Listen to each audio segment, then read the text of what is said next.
Welcome to the broadcast. Eric John Phillips with you today, 24/7 World Radio, having on this broadcast our beloved George Widger on this Friday, August the 11th, 2023. So, welcome to the broadcast, and I trust that we will have another informative and fun 1 hour together. So, Brother George Widger, welcome to the broadcast today. Well, thank you. As always, it's a pleasure to be on with you, brother. It's always my pleasure with you. You always teach me something, George, so I dearly appreciate that. And I know it took a lot of work to dig out the things that you do. So take care of your health and keep coming back. Oh, well, thank you. Likewise. Okay, my scripture verse is Galatians 2, verse 11. Galatians 2, verse 11.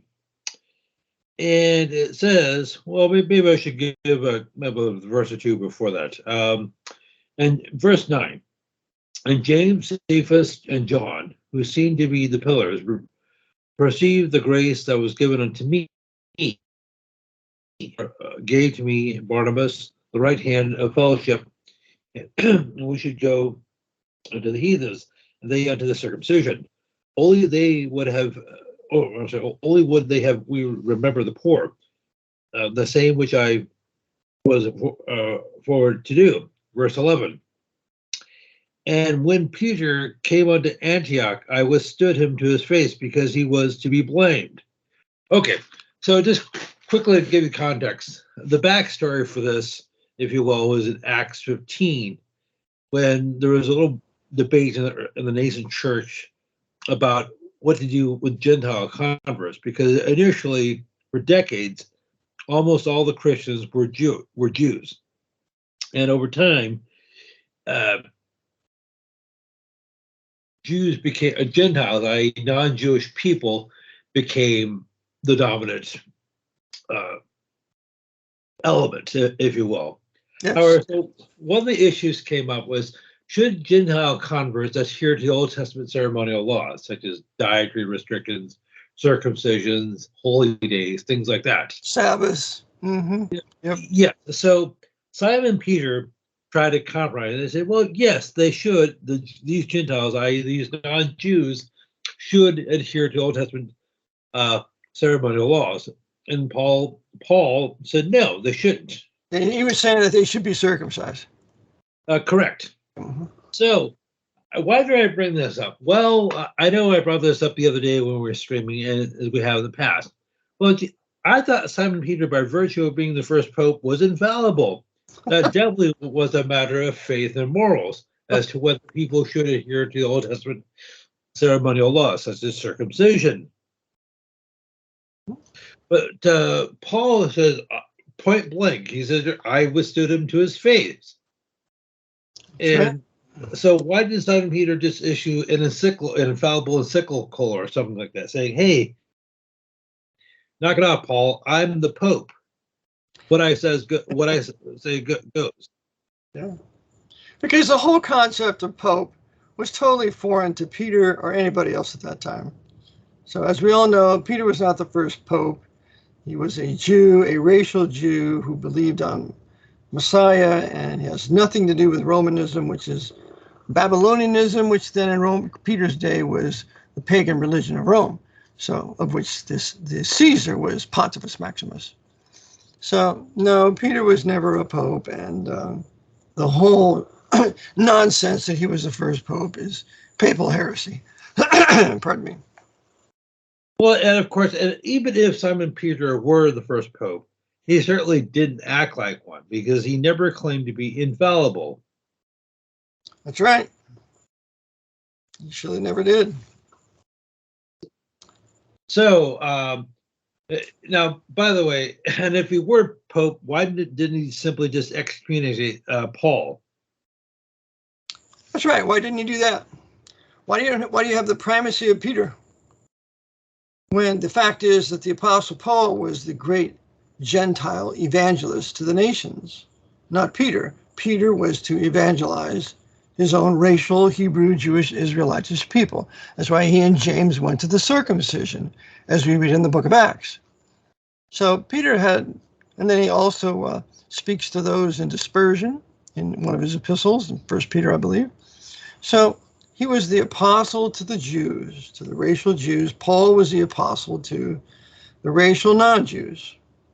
So it's very clear, very simple. And Peter was not the theologian. He was not the trained man that the apostle Paul was.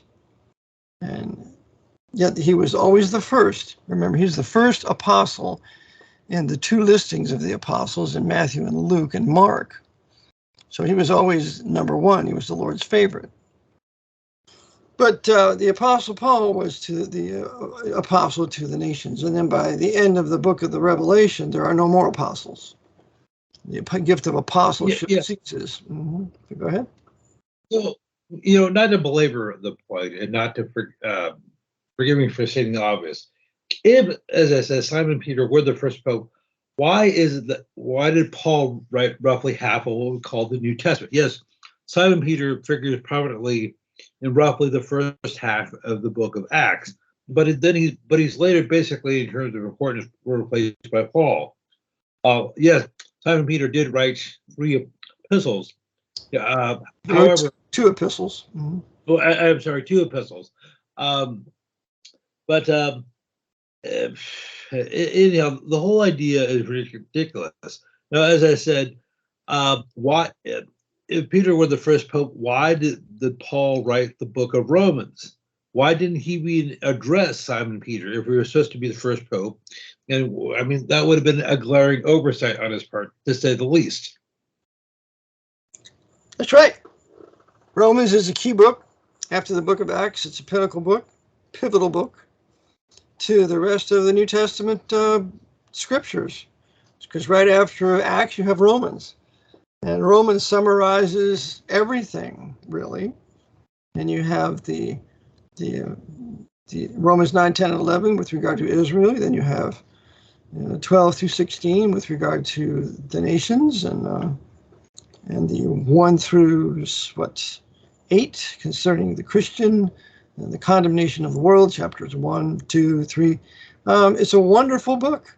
So it's a critical, pivotal book to understand the rest of the New Testament. And that's why God, when he used his men to put together the New Testament canon, not at the Council of Nicaea, but at an earlier time, about 150 years before that the book of Romans was the one chosen to follow the book of Acts. So there's a rational reason for the orders of the books in the New Testament. And the Apostle Paul is the lead-off writer. Remember, he is the writer of 14 New Testament books. Peter is the writer of 2. Of course, 14th is the book of Hebrews. And the reason why Hebrews in the New Testament is because the early church believed the Apostle Paul was the writer by the Spirit of God. And that's the only reason it's in the New Testament. So anyone who denies the Apostle Paul was the one who held the pen in the writing of Hebrews doesn't know what they're talking about. So go ahead, brother. Well, amen. So now you're talking about people of mixed background, Jewish versus Gentile. We're sort of talking about that. But the other day we were discussing the film, the 1964 film Zulu, because I got a request. Hey, George, have you seen it? And what do you think of its accuracy? Well, I didn't get a request to talk about it, but it would seem appropriate. Now, the movie Zulu, as I said, came out in 1964, so 59, almost 6 years ago. And it has some serious historical flaws, like almost any period piece. However, the people who made it didn't care.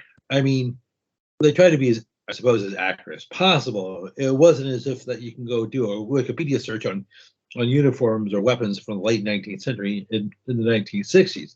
However, if you just indulge me for a second, brother, and if the listeners would, I've taken a couple of film appreciation courses. So I'm a bit of a movie buff, as you might have gleaned from previous broadcasts. I would think. Okay.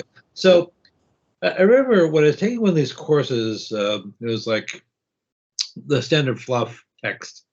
And the author of this book said, basically, when a director is making a period piece, he is talking about his own time as much as he is about whatever the story is supposed to take place. So, as I said, Zulu was made in the 1960s and is supposed to take place more than 80 years earlier, during the Zulu War. So the director of the film, Simon Enfield, was making a commentary about the 1960s, if you believe the author of this book. And yeah, okay, so Zulu, as we said the other day, came out in 1964. And you could say the Jesuits were engaging in predictive programming in terms of what would happen later on in the decade, particularly in the United States and places like Watts the following year with the Watts rise and dozens of other cities. Right. Watts took place, what, in 68? 65. 65. It was 1 year after Zulu. Yes. So Watts is the savage black riding in Watts, Los Angeles in 1965. And I remember it. I remember watching it on TV. So I remember that. Okay, so well, you could also say the film dealt with predictive programming in terms of what was going on now, specifically over the last few years, in light of the whole George Floyd nonsense. I'll just leave it at that. Remember that I think it's the Thai officer was sentenced yesterday, and he refused to make a plea deal. And Stu Peters has this on his website today. You can look at it if you wish, but he refused to make a plea deal and offers anybody his prayers, he'll pray for him. And the judge kind of said, I was hoping you'd have some remorse, so he sent him up for nearly 5 years. So the guy said, I'm not wrong, I didn't do anything wrong, I'm not making a plea deal. And so that's what the judge did to him, which has led me to decide to make a video within the next day or two, informing the listeners as to how the Jesuits altered the judicial procedure in this country between 1933 and 1938, and how we've been under emergency war powers military jurisdiction for over 90 years. This is something that everybody needs to know how it was pulled off. And the judges, state and federal, are all parties to this. They all know it. And so I'm going to do probably an hour presentation, maybe 2-hour presentation I can put up on YouTube or whatever until they delete it off. But the people need to know exactly what the Jesuits have done in imposing this emergency war powers military jurisdiction on all of us, unless you revert back to private citizenship status. But go ahead, George. Okay, so, well, we're talking about, the other day we were talking about the movie Zulu. And, okay, so I actually first, over 20 years ago, and I had never heard of you, Vatican Assassins, or anything like that. So I just saw it as a movie and said, well, this is a well-made film. And yes, it is an excellent film, even though it was fairly cheap to make. It cost, in 1963, the year was actually, it was released in 64, but it was shot the previous year. It cost less than $2 million US to make. Now, just throwing out some trivia. So that was fairly economical for a film back then. And it was relatively speaking, is one of the most successful films ever made. And when I say it, well, people might say, well, what about like Harry Potter or the Star Wars? Well, it got a better than 4-to-1 return on its profits. It cost less than $2 million to make, and almost immediately it made $8 million. As a matter of fact, it was the most successful film in Britain until the original Star Wars in 1977. So this basically made Michael Caine an international movie star. He had done a few bit parts prior to then, but he was a virtual unknown at the time of this film. He played one of the officers, Lieutenant Gonville. What was his name? Not sure. Stanley, Bromine. Now, I'm not sure how familiar you are with Michael Caine, whose birth name was Morris Micklethwait. I can't make this up. He was actually, okay, so Michael Caine is... Morris Nicolate? Or Yes, Mickelite? N or M? Mickle Waite. Oh, nickel weight. Okay. Now he is okay. Now his father is a Catholic, was a convert to Catholicism from Judaism. So, but his mom grew up Anglican. See. So his father was a racial Jew and his mother was a apostate Protestant Anglican. Okay. Yes. Okay. So, but even though Michael Caine didn't consider himself Jewish, he grew up speaking Yiddish. As a matter of fact, he spoke Yiddish before he spoke English. See. Yeah. And where was he from again? Well, his father was from Romania. Romania. See, because they spoke Yiddish primarily in Eastern Europe. That was their language in Eastern Europe. That's what the Ashkenazi Jews spoke for the most part. Mm-hmm.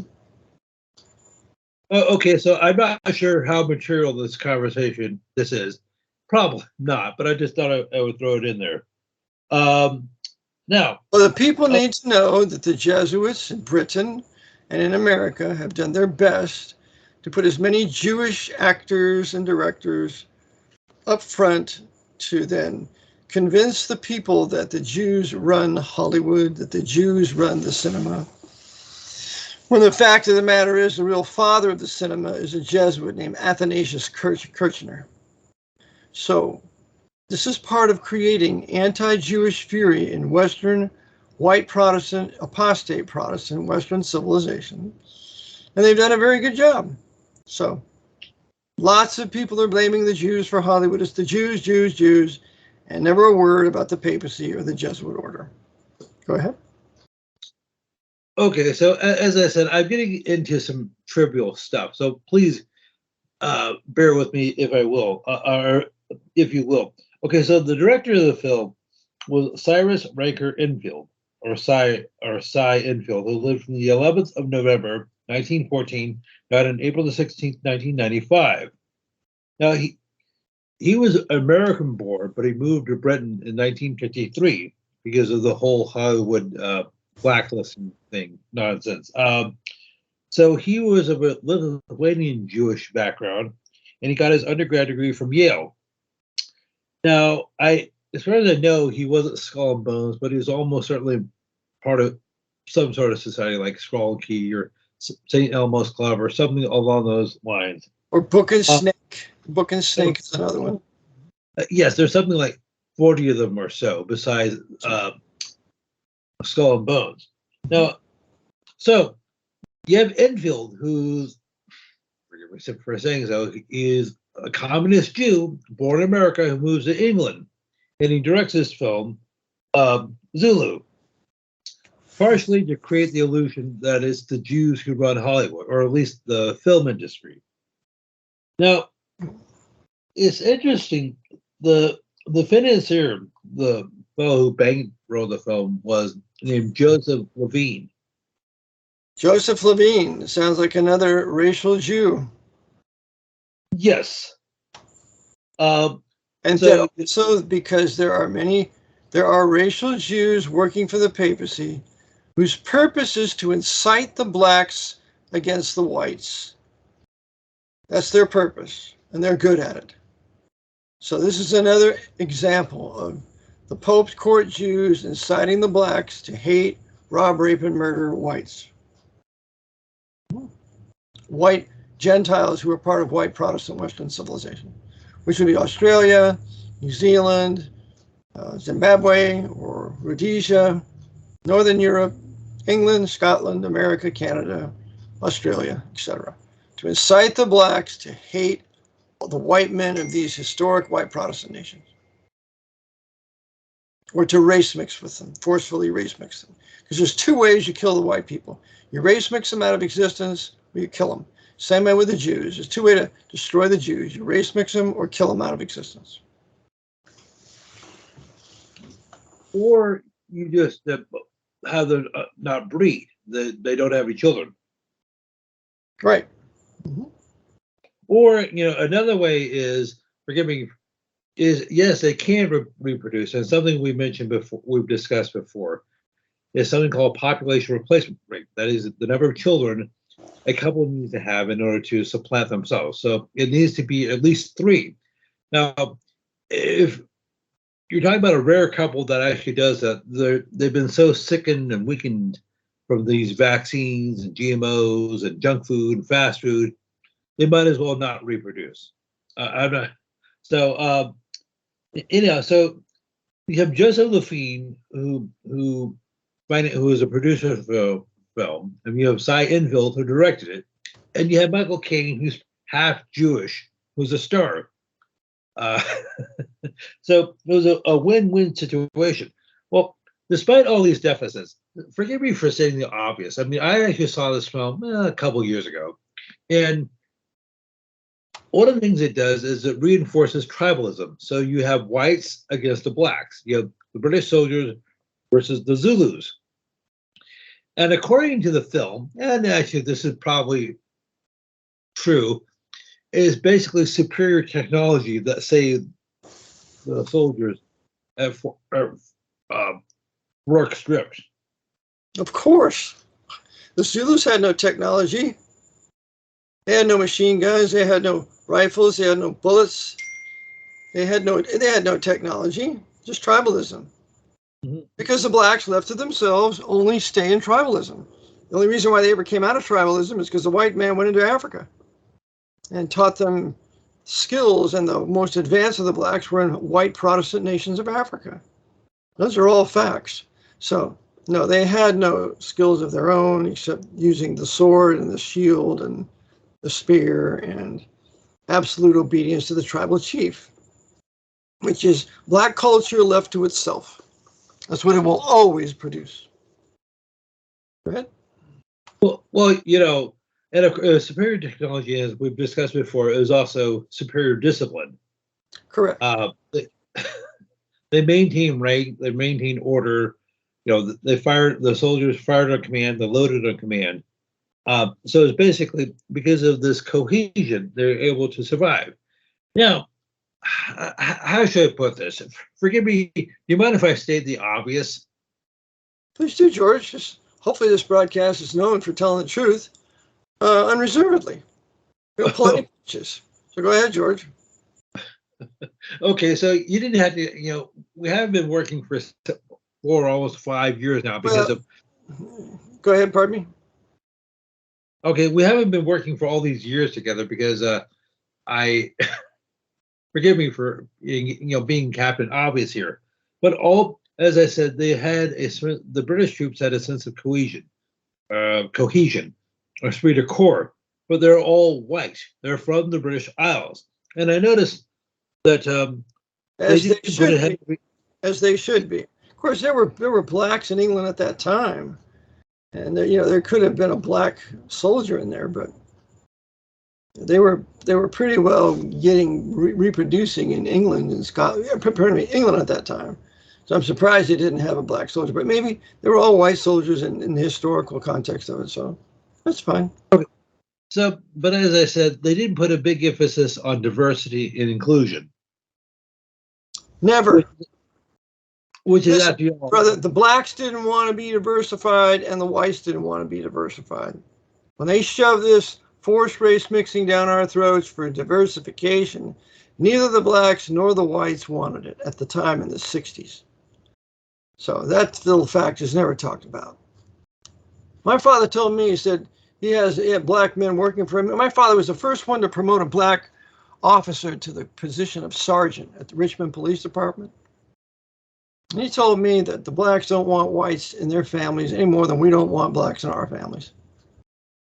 Absolutely. That's the way it was back in the 60s. And prior to that, all this race mixing miscegenation is new.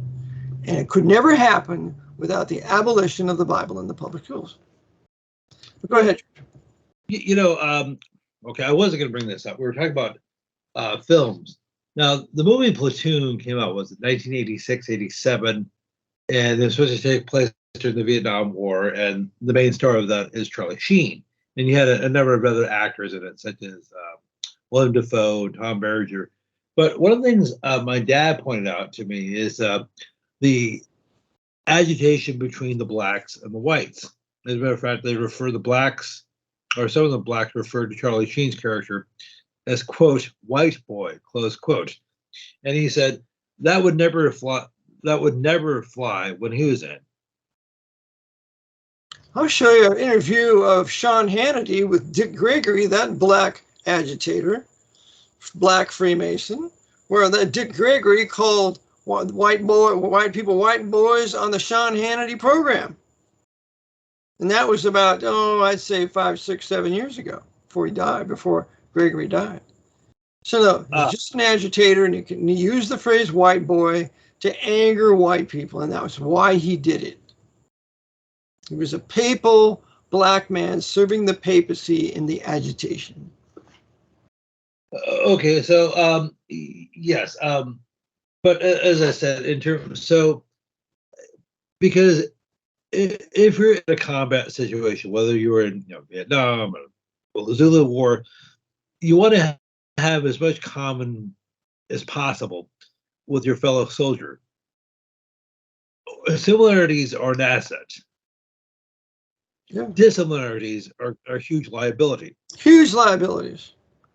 Okay, the blacks were busy betraying the whites in Vietnam. I know several instances. I know when they sacked this one prison in Saigon, it was a military prison. They took over, and they made the white guards call him Black Beauty. I have the whole record here. Call me Black Beauty. And the guy said, Black Beauty is not the name of a horse. The black savage started beating him. And there was a place in Saigon called Soul City. And if you were white and American soldier, you didn't go there. Only the blacks went to Soul City. They had their own Vietnamese horrors for themselves. So it was called Soul City in Saigon. And yet nobody ever reported on that. And I got that from 2 of my friends that were stationed in Vietnam. They told me all about it.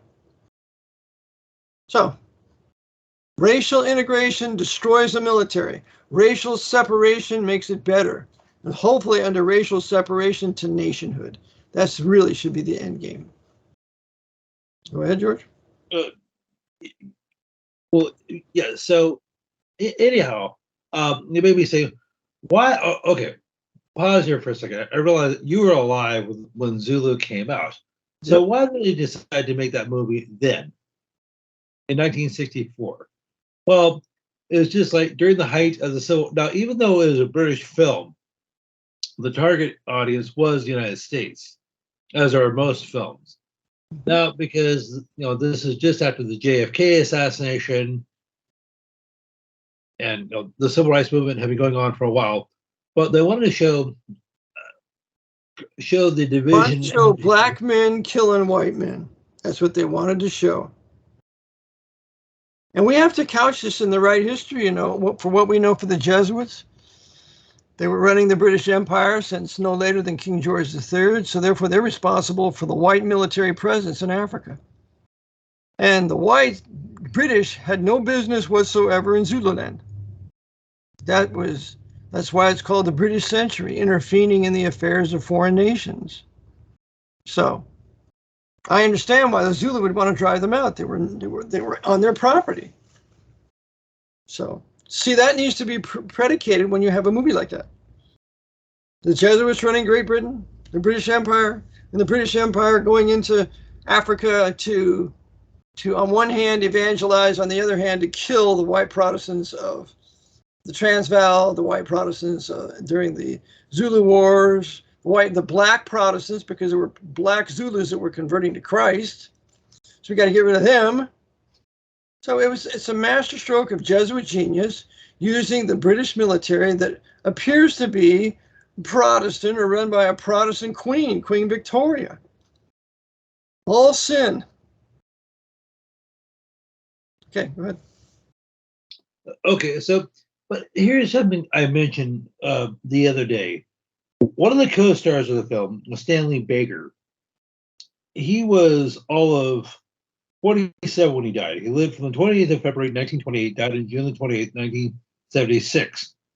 He was 47, as I said, when he died. He was a heavy smoker. Well, you could say, well, it's the tobacco that did him in, perhaps. You have Jack Hawkins, who played the minister. He was some sort of generic Protestant minister, probably Lutheran, although it doesn't say. His character's name was Otto Witt. John Edward Hawkins lived from the 14th of September, 1910, died on July the 28th, 1973. So he was 62 years old. He was a heavy drinker, heavy smoker. Okay, so his own behavior could have done him in. Sure. And I do have a point with mentioning how old these people were when they died. You had the girl, Ulla Jakobsen, who was a Swedish actress. She was 52 when she died. Jakobsen, that sounds like she's Jewish. Jacobson. Well, she's actually Swedish. Well, she's Swedish, but she can still be a racial Jew from Sweden. Okay, well, as far as it's an absolutely Jewish name. Okay, then of course you have Nigel Green, who played the color sergeant, well, basically the sergeant major. He was all of 47 when he died. He apparently died of he OD'd on sleeping pills because he was depressed or something. Okay, so you have most of the major actors in the film, with the exception of the aforementioned Michael Caine, who died relatively young, late 40s to early 60s. Now, you could say, well, maybe it was sin, maybe it was his own self-destructive behavior, perhaps, but is it possible they were sacrificed? Who knows? In that occult, horrible environment of Hollywood and the world of actors, no doubt, because they're very much involved in, many of them, in evil spiritual matters. Sure. Okay, so something I mentioned to you a couple of years ago. This is something I heard, speaking of Britain, this is something I heard on BBC, British Broadcast Corporation. This was like, 2010, 2009, thereabouts. Now, I forgot the source, but according to the BBC, on average, rock and roll musicians live 25 years less than the general population. Now, they specifically mention rock and roll and not say other genres like country or rap or whatever. And I didn't know that figure, but it didn't surprise me. So growing up, I never dreamt of being a rock star because I realized I had absolutely no music talent whatsoever. I don't even sing in the shower. Well, actually, I used to, but the dogs would howl at me. So let me ask you, brother. Way back when, did you ever think about being the next rock star? Of course. I played lead guitar in several bands, California. Wanted to do that. Except my father would never let me have long hair. No long hair. I was playing with anybody that was smoking dope. That was the end of that. It happened basically. He was really good. I found out he was smoking marijuana. I had to tell my dad. And he says, "Thank you, Eric. Very good. We'll go pick up all your equipment. We're taking it home." So that was his rules. No dope and no long hair. And if you can do that without doing that, it's okay. But so, if you don't have long hair and not smoking dope, you're not going anywhere in that world. So, okay. Or you get covered in tattoos. We weren't tattooing that much back then. But now, absolutely. Yeah, now, absolutely. So are you glad that God shut the door on you? Well, you probably. Yeah, I am very much. Mm-hmm. I was down at the gym today, and I've made it so that I go at a time when very few people go. And in come some of these white women, young white women, several of them very beautiful. And one had just tats on her arms and her shoulders. And I thought, why, you beautiful white woman, are going to destroy yourself like that? But I just keep busy working out, don't get distracted. And it's really a different culture. It's not the same culture that we had, for sure. And it's much more wicked and much more evil. And we're going to have a much greater national judgment than what we had growing up. Okay, well, so getting back to my point. So I never had any, it was just like saying, I never dreamt of being like the next Tom Petty or whoever was popular way back when, or Bruce Springsteen. I just never had that desire because one, I knew I never had the talent. Now, on the other hand, I realized after my first Little League baseball game, probably 5 minutes afterwards, I had no future as a Major League Baseball player. So I realized, maybe I should consider becoming a statistician. But but anyhow, so yeah, so Get that, George. You know how to I mean, okay, good at that. well, And you got to have somebody keeping stats. So, yep. okay, so anyhow, so you're gonna knock off on average 25 years of your life by being a rock and roll musician. So yes, I realize you have like Mick Jagger and Paul McCartney, whatever version that is, and Ringo Starr, they're all 80 plus. But how many of these musicians died in their 20s and 30s? Yeah. Well, look at Janis Joplin. Look at Jimi Hendrix. Many others. You can't live that wild, perverted, sex-crazed, dope-crazed life and not pay for it.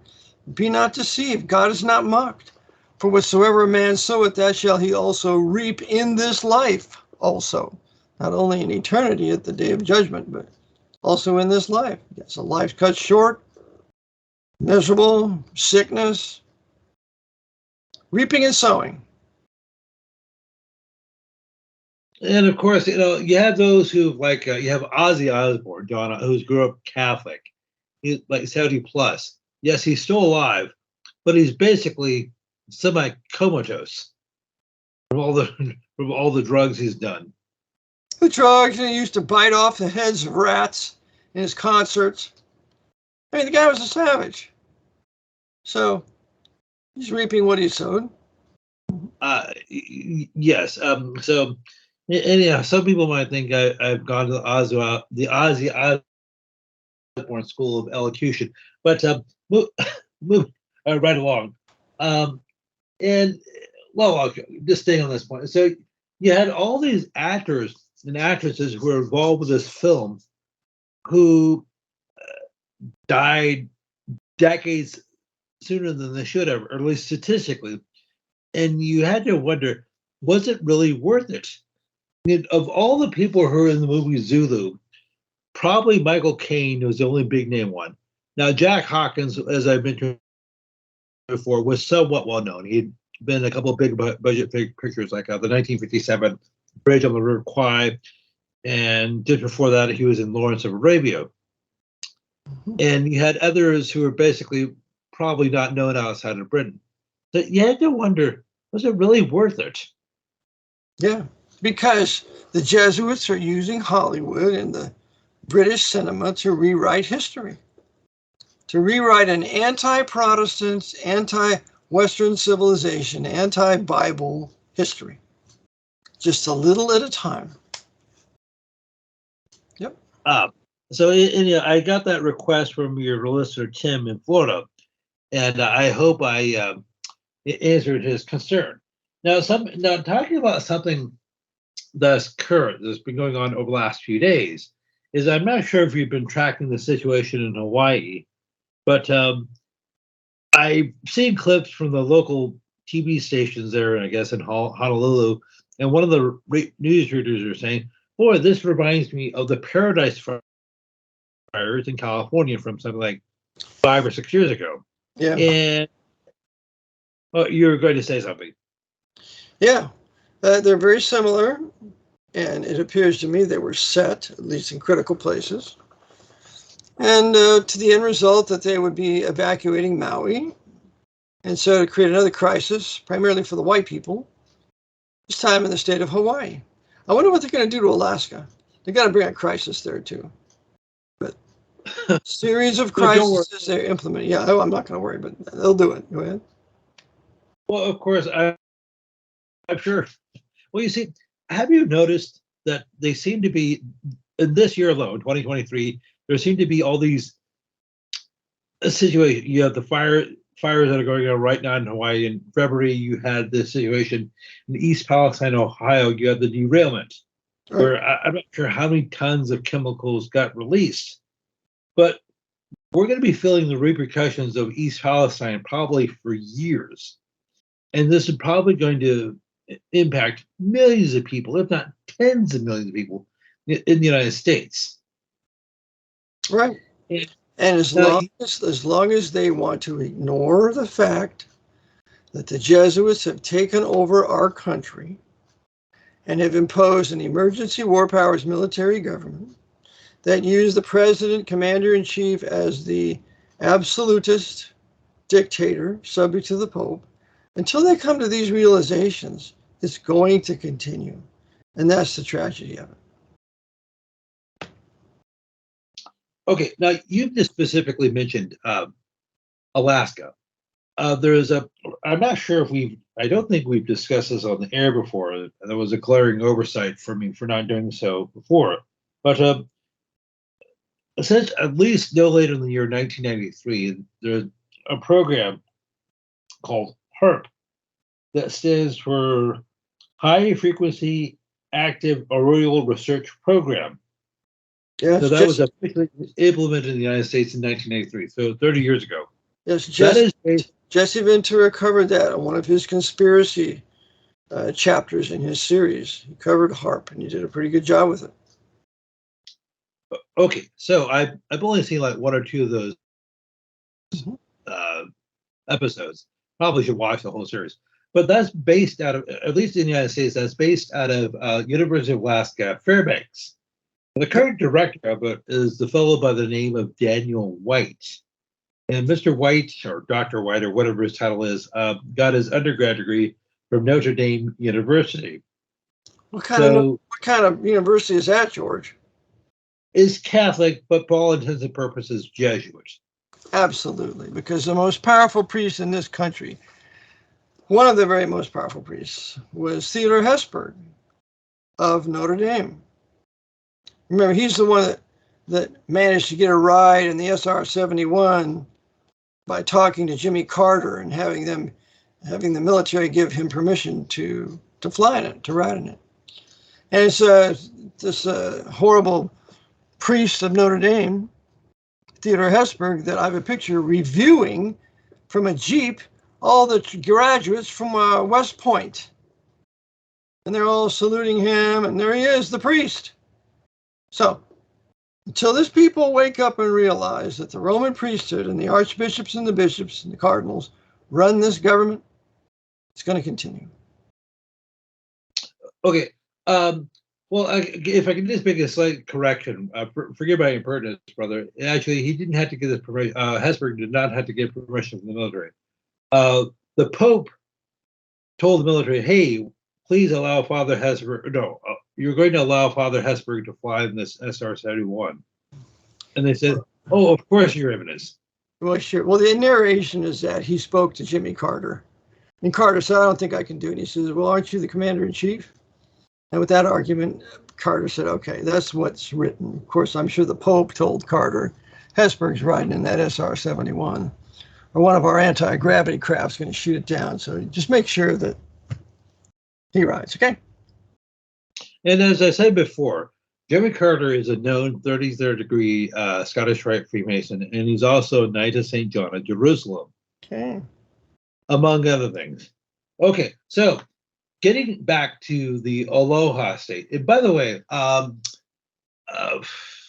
guess Hawaii is going to be celebrating its 67th anniversary on the 21st of this month. So it was admitted to the Union on August the 21st, 1959. So that's just coming up just over 10 days or so. Now, you may be wondering, why are they doing this now here in Hawaii? Because if you look at what's gone on there over the last few years, in terms of corona hoax tyranny, it is probably just as egregious there as it was anywhere else in the United States. Hawaii could have given California or New York a run for the respective money in terms of how despotic things were.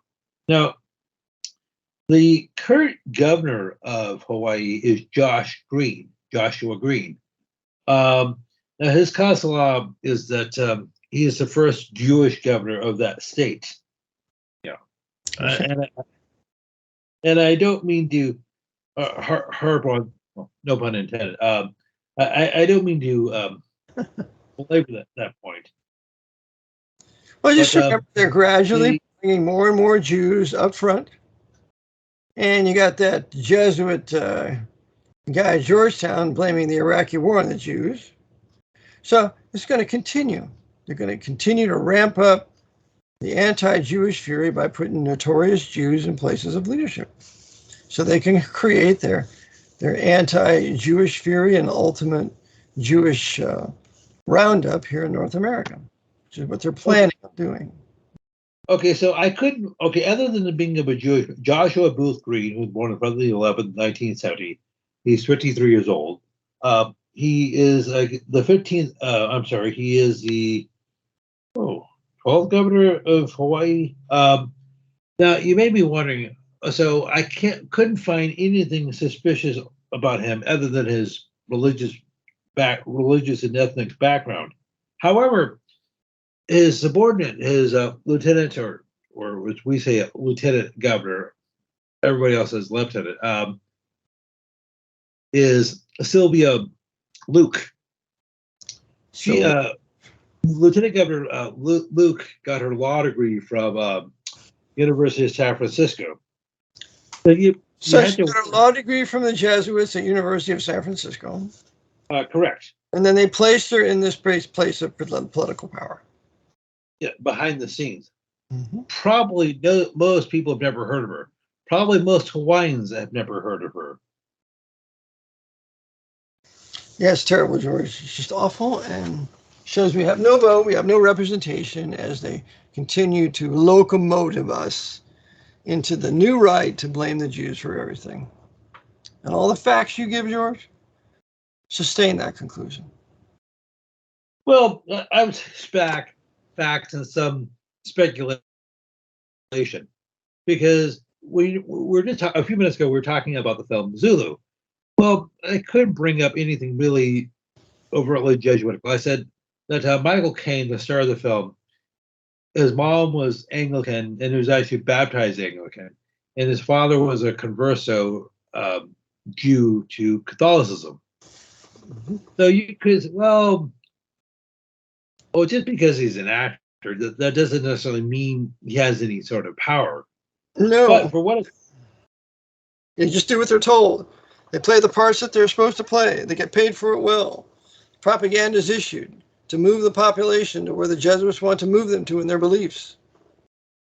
That's why the Jesuits, being the creators of the machine that makes the films, they have what's called the Nyssa Malta sprocket in there. So they're the great pioneers of the theater, of the screen, to alter the beliefs and morality and history of their great enemy, the white Anglo-Saxon Protestants, who gave the Jews refuge in their countries when they were able to. Right? Okay, and as I said, I'm looking at the profile of Sylvia Luke, the Lieutenant Governor of Hawaii, and you'll be happy to know that her preferred pronouns are she and her. Well, sure, she is a feminist, and there are very few white women today that are not feminists. So she's going to tell the men what to do, and the men are going to obey.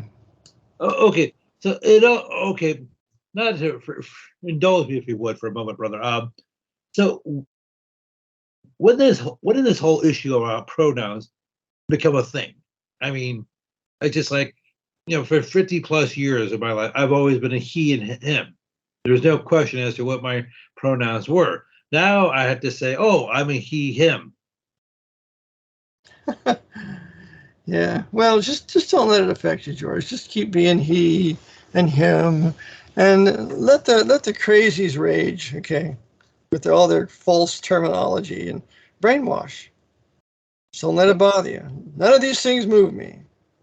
Okay? Well, I understand that, but now I brought this up to you before, and we've discussed this in the past. It's just like, if you're going to check a box out for I was at the DMV a few years ago and I had to renew my driver's license, and it said, what gender do you identify as? Male, female, other. And what's other? I mean, I didn't realize there was a third choice. Another. Mhm. No, something else. That choice should never be allowed. It's male Okay. or female, and that's final. Okay. Also, this is like 3 or 4 years. Well, 4 or 5 years ago when I had to renew my driver's license. I went to the DMV and I had to retake the written exam because it's been a long time since I've done it. And I went to go find the manual, but they're all in Spanish. And I say, oh, okay, they probably have English copy, but they just ran out. So I went up to the counter and said, oh, we keep those behind the counter. The English copy, yeah. Mm-hmm. And If in New York, I think they first speak Chinese, and then Spanish, and then Russian, and then finally English somewhere. It's just a completely, totally culture mixed, race mixed city that could never stand any kind of invasion. Go ahead. well, I realized this is what okay. People are listening to hear me uh, rant or rage about all the stupid policies, governmental policies here in California. But it's just like it used to be not that long ago. If you wanted a DMV in California, the manuals were all in English. If you wanted them in a different language, such as Mandarin or Spanish or whatever, you had to go behind the counter. Now the situation is reversed. You had to go behind the counter or ask one of the people working there to get an English copy. And I said, wait a second, is there something wrong with this picture? And anyhow, I imagine things weren't that bad, back in the 1960s and 70s when you were growing up in California. Of course not. Of course not. Not at all. I mean, we had Mexicans, but the Mexican friends I had were fine. I mean, I knew I had a Mexican friend. His name was Steve, and went over to his place in Richmond, and I liked his sister, and she put some conchos on my pants. There's silver things going down the outside of the lower part of your leg, and they look real sharp, and they're tied off with pieces of leather. The Mexicans call them conchos. I got along great with them, but there was a faction called the Pachucos. They hated white people, and they got their hands tattooed with Pachuco mark. But that was a minority. It was not the majority of them. But now, then the Jesuits had to radicalize them with La Raza, the race, teach hatred for white men, white people, and but that's what they're doing. The Jesuits are the great agitators, and they divide along racial lines against the whites. Meanwhile, encouraging the whites to race mix, miscegenate, and take a back seat and throw away their history so they can conquer our historic civilization. That brought more inventions and prosperity and science than any time in history. Oh, well, speaking of which, I know I brought this up before, but one of your listeners, I forgot which one it was, sent me like a Twitter or TikTok video of a recent rally, I guess, in South Africa. It was in Johannesburg, I guess. And it was a presentation by Jacob, I forgot his name. Zulu. Zulu. No, not Zulu. Former president of South Africa, Jacob Zulu. Yeah, go ahead. Well, actually, somebody younger than that. He's the head of the Economic Freedom Fighters. Yes, that's what they're called. And they were singing a song that was actually decades old. It was called, "Kill the Boer, Shoot the Farmers." Yeah, that's what Nelson Mandela did. That's what he taught all his savage black African National Congress killers. And I have a video of him. You can see it online of him standing around singing with his other black savages, "Kill the Boers, kill the Boers, kill the farmers." But Nelson made sure he had plenty of good food from the white farmers that gave him food. But we're going to kill off all these white farmers so his black brethren can die of starvation. And yet Time Magazine is going to make him the Man of the Year one of those years. So. Okay, so actually, his name was Jacob Malema. He's in his early 40s. Oh yeah, horrible. Okay, So I guess he was recently. I guess last month he was doing a rally in South Africa where we were singing this old song, "Shoot the boar, kill the farmer," and well, I guess it was a British commentator saying, now he's a little bit of a, even though he's an avowed socialist communist, he likes the good life. He owns several Rolex watches, real ones. Did the blacks make the Rolex watches? Huh? Probably not. Did the blacks cut the diamonds for the Rolex watches? Incapable. So they love the high life of the white man, of the white culture, that they're so hypocritical, they want to kill him. So they're working for the papacy. Because it's in the best interest of the papacy to kill the Protestant Boer. Yeah. Well, one of the problems with somebody like Malema is whether you're talking about him or you're talking about Fidel Castro, Joseph Stalin, Mao Zedong, they're talking about universal equality, all that sort of stuff, and being for the common man when they live like virtual kings themselves. Right. They got all the vagina that they want, probably plenty of white vagina, and they have all the money they want. They live in castles. They live in tremendous homes. Like Robert Mugabe, he lived in a beautiful building when he was president of Zimbabwe. They're just all hypocrites. They're anti-white Protestant, doing the bidding of the papacy. And there's not any white BBC or ABC, NBC, CBS, any white broadcasters that will ever bring this out. None of them. Because they're all facilitating the same thing too. The destruction of white Protestant nations. Walter Cronkite, just now Sean Hannity, and all of them facilitating the destruction of white Protestant nations. Well, and of course, this came out a few years ago with Gavin Newsom, the current governor of California, when almost all businesses were ordered to shut down, like restaurants. He was getting like a $300 or $400 meal at the French Laundry in Napa, California, near San Francisco. Now, that's $300 or $400 a person, and that's not including the wine or anything like that. Yeah, but that's called divine right, George. Gavin Newsom believes he's born to rule, that he is specially endowed by the Pope to rule California the way he wants to do it. And the comfort in all that is he knows that there are no white people in California that will resist it. They'll just go along with it to the bitter, bloody end unless there's a revival and a belief of the gospel and a return to the AB 1611 Reformation English Bible. So they know their power and they know the battle and they know that it's pretty well won to the end result of facilitating the Sino-Soviet Muslim invasion, of which Gavin Newsom is precipitating. And of course he knows this. Of course, when he was at the French Laundry back in November of 2020, the story broke on November 17th, but it probably happened shortly before that. So he was there. He wasn't wearing a mask. He wasn't 6 feet apart. He was there with a dozen or so other people. There's videos. He's laughing, slapping each other on the back. They're probably doing coke or whatever it is that they do there. Just like Fauci, goes to the ball game, no mask, doing whatever he wants to do. Mm-hmm. That's right.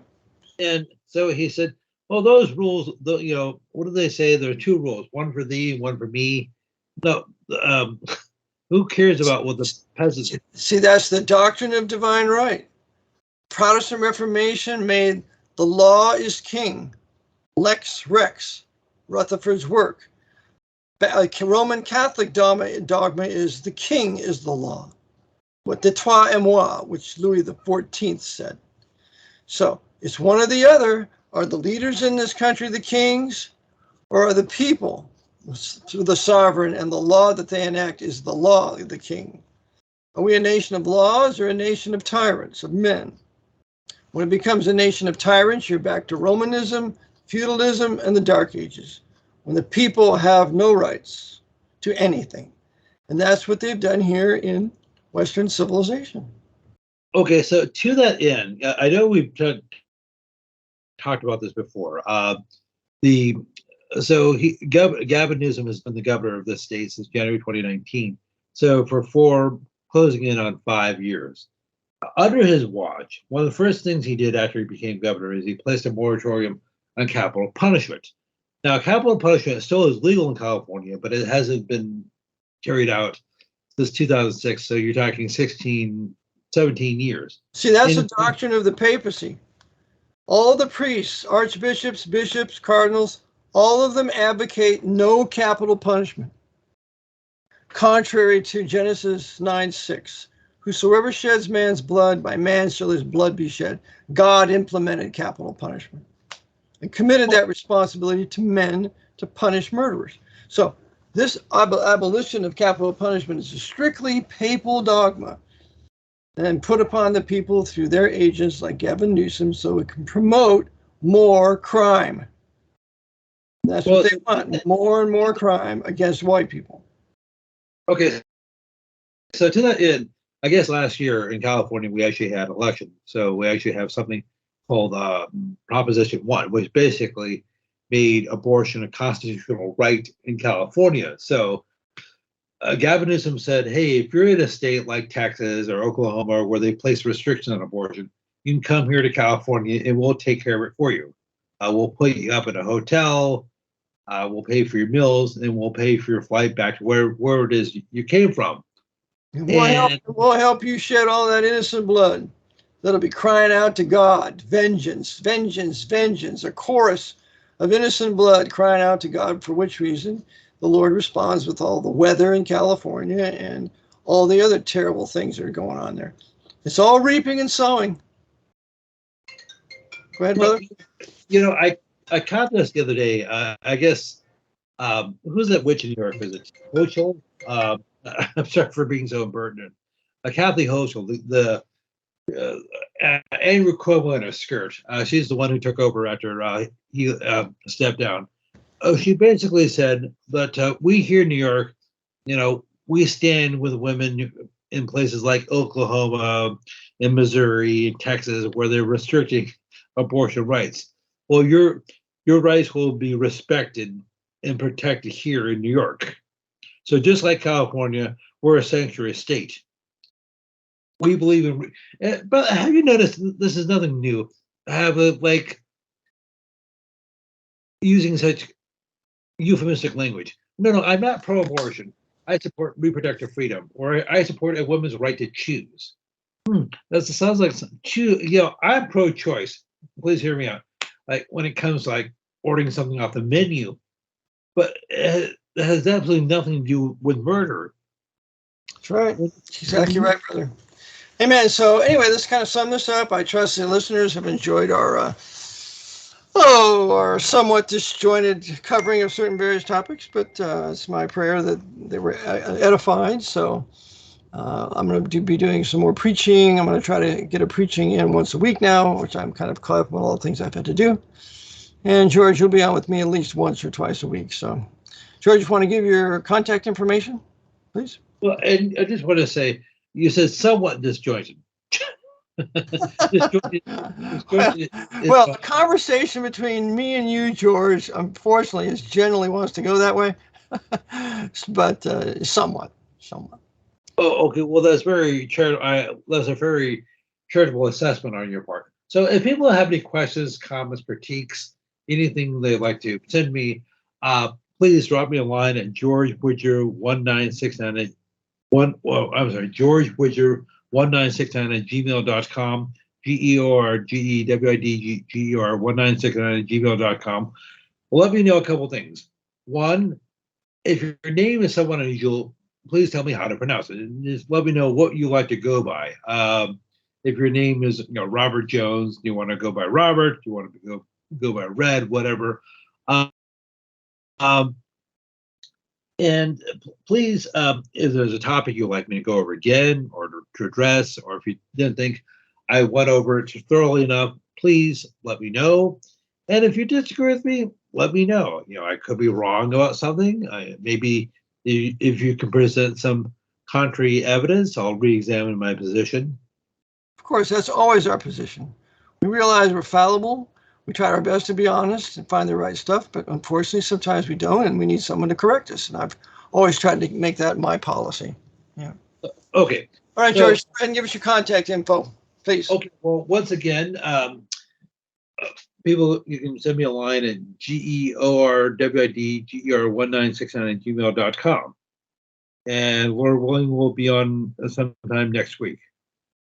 Amen. Hopefully we'll be on Monday or Tuesday. So it's always good to have you, George. Lord bless, and I trust the listeners that you enjoy them too.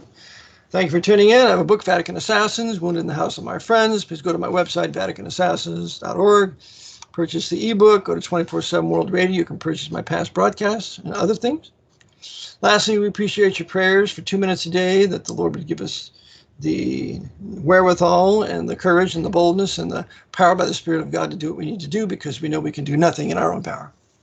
So until next week, may the Lord bless you. Until then, Maranatha.